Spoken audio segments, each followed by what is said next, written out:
So I'm a massive DC fan.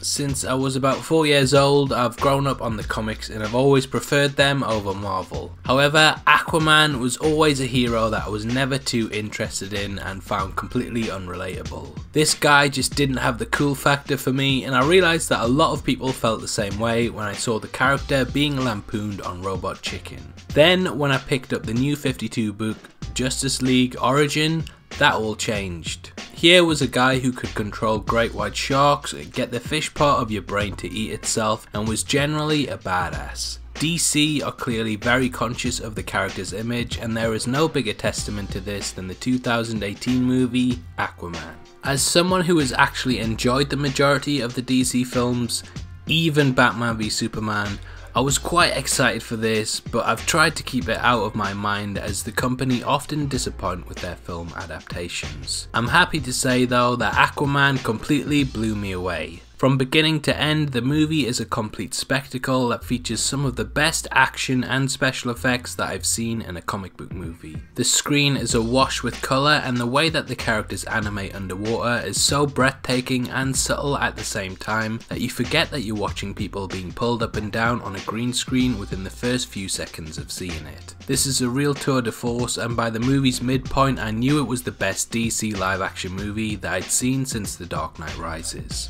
Jason Momoa is fascinating as a flawed hero and really feels like he is a reluctant king that is fulfilling his duty for the greater good. It's a brilliant choice to make him the Han Solo of the sea, and he finds the perfect Princess Leia in Amber Heard's Mira. Both are really captivating in each scene that they appear in and feel like they are on an epic quest to save the world. Patrick Wilson too takes charge as a villain that is quite easy to relate with. As King Orm, there are definitely aspects of his personality that I sided with, and seeing flashes of trapped turtles and dolphins really rallies you to his cause. There are some aspects that I didn't like, such as the absolutely atrocious Pitbull cover of Africa by Toto. Basically, I just thought they were having a joke with it at first, because Aquaman and Mira walk out of the sea like an episode of Baywatch, and this Pitbull song is playing and it's just horrendous.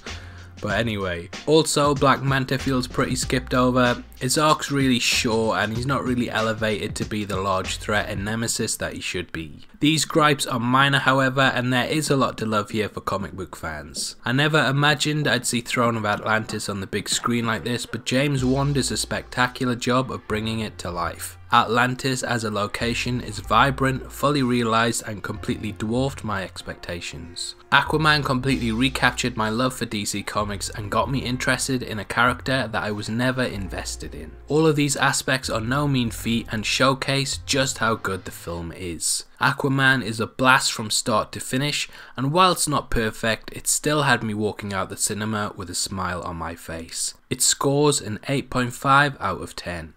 So, what are your thoughts on Aquaman? Did you enjoy it, and what do you hope to see in the future from DC? Comment below and let me know, and if you enjoyed this video and don't mind having things ruined, then make sure you check out my spoiler talk on the film, which will be linked at the end. This is a channel for people who are super into superheroes, so if that's the kind of thing you like, hit subscribe. Thanks again for taking the time to watch this. I've been Deffinition, you've been the best, and I'll see you next time. Take care, peace.